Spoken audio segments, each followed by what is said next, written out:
What's up, warriors? This is Bianca. Welcome to BiancaTown. Holy shit, last week sucked. I'm so glad it's over. I'm glad you all made it through it with me. Talk about some major friggin' transition happening. I guess there was some sort of grand trine happening.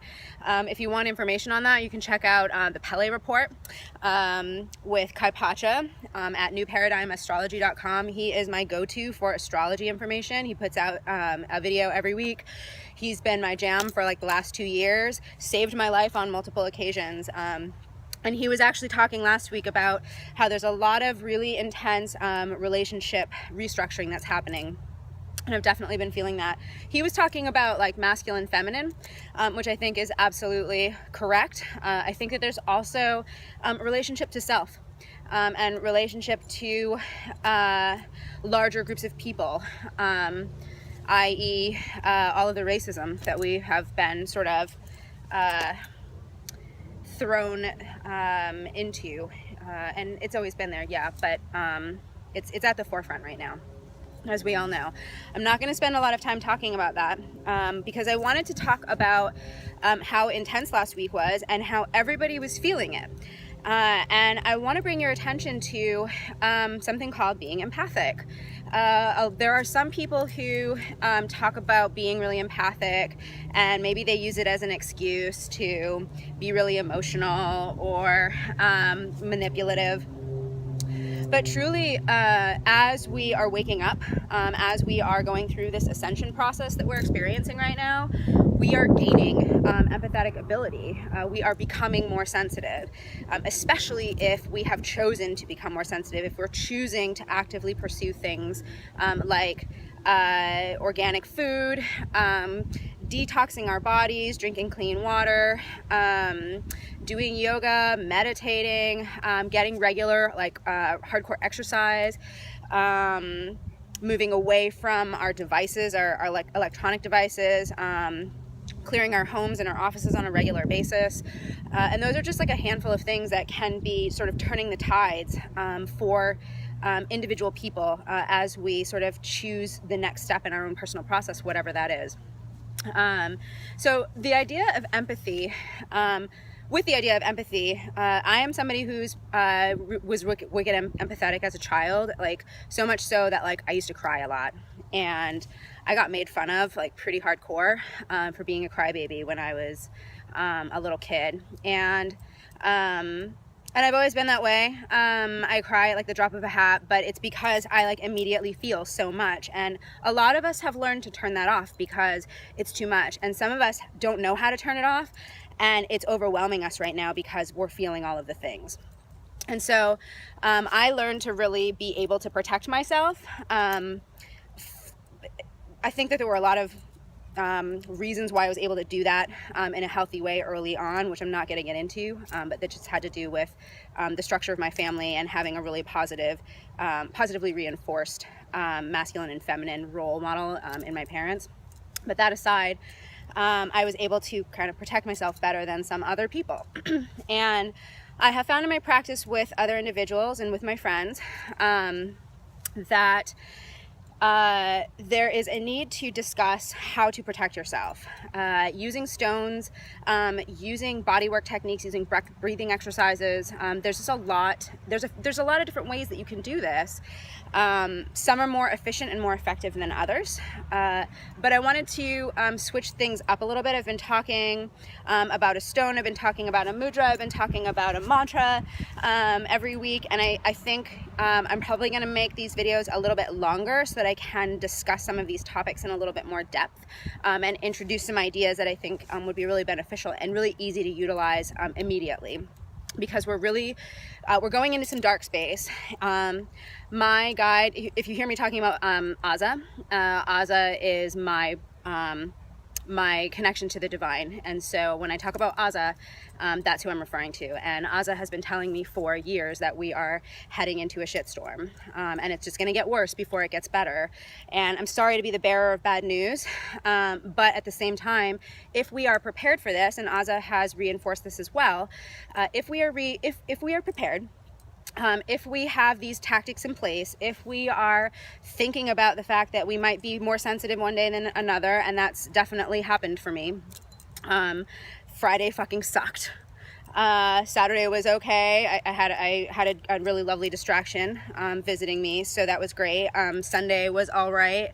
And then Sunday afternoon, I was like, dealing with some shit again. And I processed most of it out. I felt better when I woke up this morning, but I was using techniques. I was consciously calling in energy. I was consciously asking Azza to help me. I was consciously working with specific stones.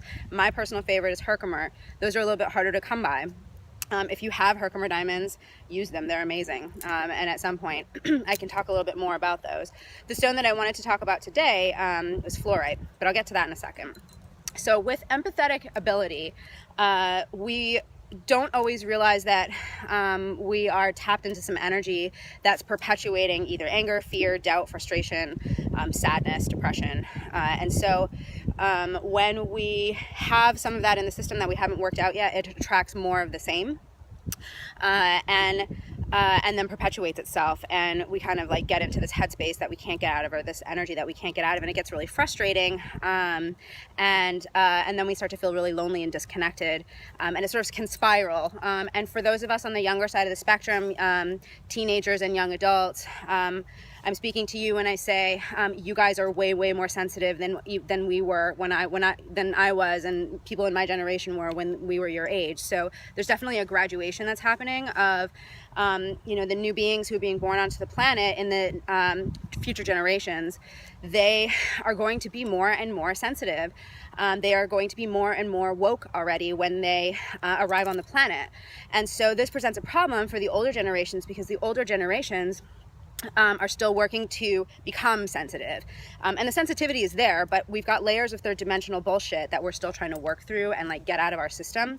That's limiting our ability to like really tap into this energy. And really understand what's happening and be able to protect ourselves. So I'm speaking to the a little bit older generations when I say we're purging right now. We kind of I talked a little bit about apathy the other day. We got kind of apathetic toward the end of the millennium. And I think partially because we just don't have any direction. We weren't really sure, like we're not really part of the third dimensional, like old school realm, and we're not really in the new yet. So we don't really know, we don't have a place. And what we're doing is we're bridging the old and the new. Like we are the ones who are like forming a human chain from one side of this like dimensional space to the other. And that's a big job. And there's a few generations that are doing that, and we kind of happen to be right in the center of it. Those of us who were born like in the 70s, late 60s, early 70s, and into the early 80s. So there's like like a 15-year period, 15 to 20-year period where people who are being born have this sort of ability to live in a dualistic way or state of being where we were really comfortable in the limitation of 3D, and we kind of had these expectations about like what 3D would present to us because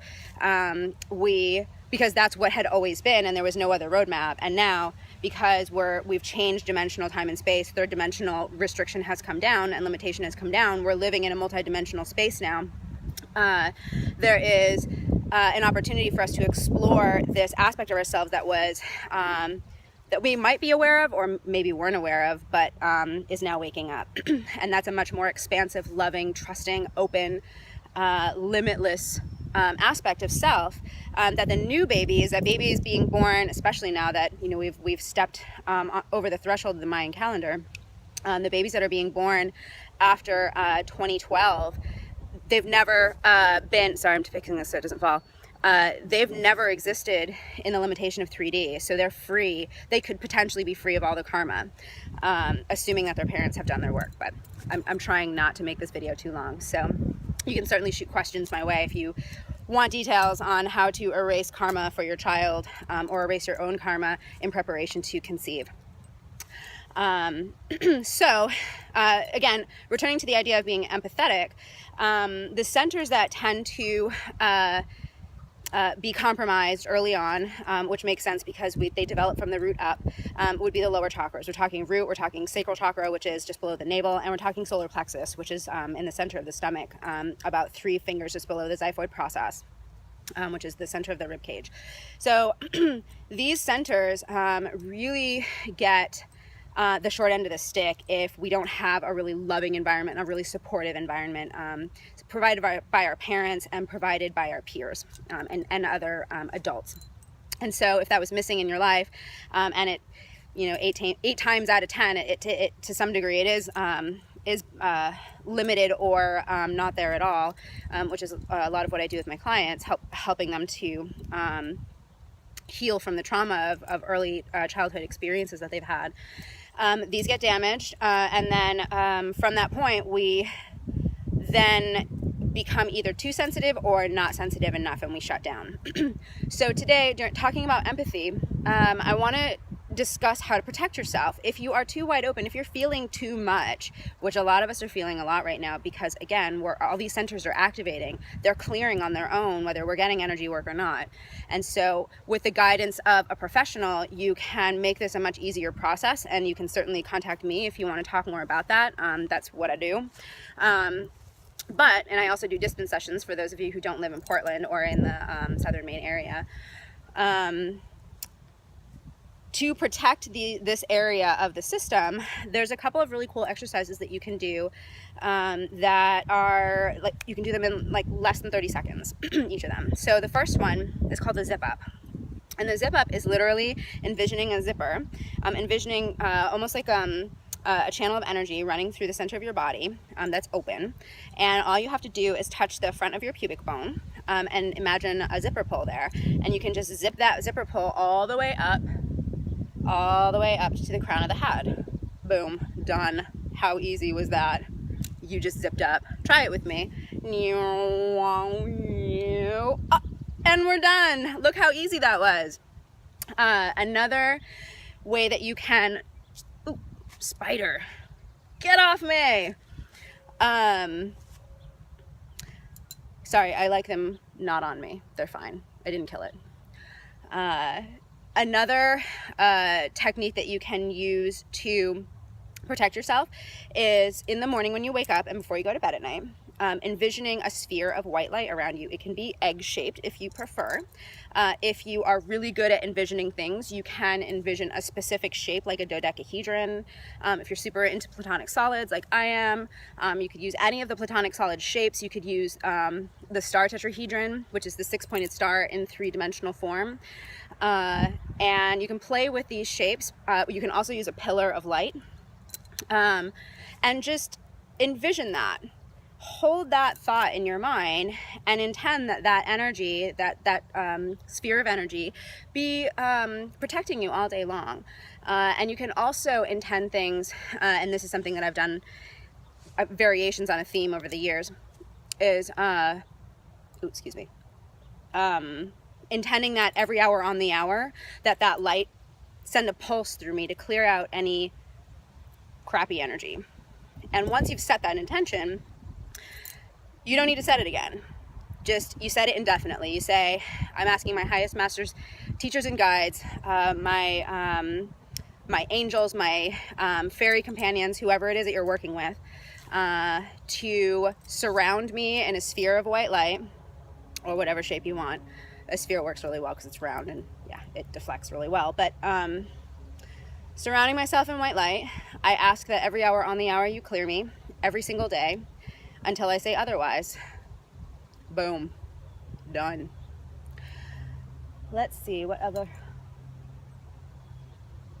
I really like also, and I've used this technique off and on, creating waterfalls of energy in doorways. So you can just, again, ask your guides if you have a doorway that you walk through on a regular basis at your office or in whatever industry you're in. If you're walking through a doorway in a restaurant or in your house, just a curtain or a waterfall of energy. Just intend that that's there. See that flowing. Ask your guides to just like hang that up like a beaded curtain, and every time you walk through, every time anybody walks through, you get cleared, they get cleared, revitalized, aligned, released from all the toxic energy that's out there. this is going to be a powerful way to begin to become more aware of how you're feeling. Because when you walk through that door, when you do this clearing exercise, you will start to feel better the more you do it, the more you intend it, the more clear you are about what you're trying to accomplish with this technique. So those are a couple of super easy, super fast things that you can do that you can put into place indefinitely. You just have to set the intention. We are living in multidimensional time and space now. So setting intention is super fucking easy. You don't have to like build an altar and like pray to a certain God and like make an offering and sacrifice an animal. You don't have to do that shit anymore, okay? It's easy to access these energies and this assistance that's out there, but you know what? They cannot help us if we don't ask and if we're not clear about what we need from them. So all you need to do is get clear about what it is you need and then ask for it. And know that it's coming and that it's showing up and that it's immediately presenting. You may not immediately feel like super amazing. It might not shift from like one to the other as quickly as you expect it to from the rational brain, but because you're starting to do something that you've never done before, it's going to take a little while for it to settle in, but you will feel better. You'll feel better because what you're doing is you're tapping into your unconditional love. You're tapping into the source energy that's all around us, that we all have access to, that is the most beautiful and radiant energy that exists on the planet, that we can use anytime we want. And so to finish up, because this is already a 16-minute video, and I apologize for making it a little bit longer, but thank you for bearing with me. I'm going to talk about fluorite real quick. Fluorite is a stone of organization. It shows up in these really cool configurations that are aligned in with sacred geometry, which I love. It's a great stone for complementing solar plexus. The colors they range from blues to greens to purples to spectrums of yellow. Yellow is a little bit more rare. It's more likely that you'll find the cooler colors. And fluorite is all about building. It's all about restructuring. It's all about trusting the ability of the divine feminine to work with that divine masculine rationality and create the space to build something new. It can, because it often grows in octahedron shape, it complements the idea of air. It connects in with the idea of air because the octahedron is associated with the element of air. And so you have this air element that fuels fire, which is in the solar plexus. It's a great stone to get mental clarity. If you are feeling out of sorts, your ideas are jumbled, you're not really sure like what thing you should do first, fluorite is really awesome for that. It helps to clarify purpose, intention, and the direction that you're going in really easily, really effortlessly. If you don't know what fluorite looks like or you want more information on it, go look it up. I'm not your mother. There's plenty of information online about all this stuff. And there's one last piece that I'll suggest that's actually a little polarity piece that Dr. Stone uses. He talks about and uses what are called tridoshas, which are there are fields of energy in the body associated with the elements. And with the fire element, there's a positive, neutral, and negative pole, which you can contact to create either a release of energy or a fueling in and a restructuring or regeneration of energy, depending on your intention. And so the fire tridosha is actually, and you can use a fluorite for this, which is kind of cool. You can hold the fluorite on the solar plexus with one palm, and you can touch the negative pole is your thigh. So you would touch your thigh, like, oh, see, I'm touching my thigh. And so you would touch one thigh with the intention to either disperse the fire energy or refuel it, depending on whether you're really angry and you need to let it all out, or whether you're really sad and you need to like burn off some of that water energy. So you would hold those 2 points, and then you can kind of switch hands and do the other leg. And then once you feel like that's solid, the positive pole is actually the third eye. It's actually the eyes, but it's, if you don't want to put your hand directly over your face, you can put it over your third eye and just let your hand rest on your third eye. And just, again, breathe out the fire energy or breathe in the fire energy, depending on what you want to do. And when it feels complete, voila, you're motherfucking done. then you can go about your day feeling amazing. So, sorry about the long video. I do just want to say one more thing. Today is my homegirl's birthday, Casey Lynn. I love you so much. And now, yes, I'm gonna sing happy birthday. Are you ready? You might want to sit down. Okay. Happy birthday to you. Happy birthday to you. Happy motherfucking birthday, dear Casey Lynn. Happy birthday to you. Okay, I love you. Bye-bye.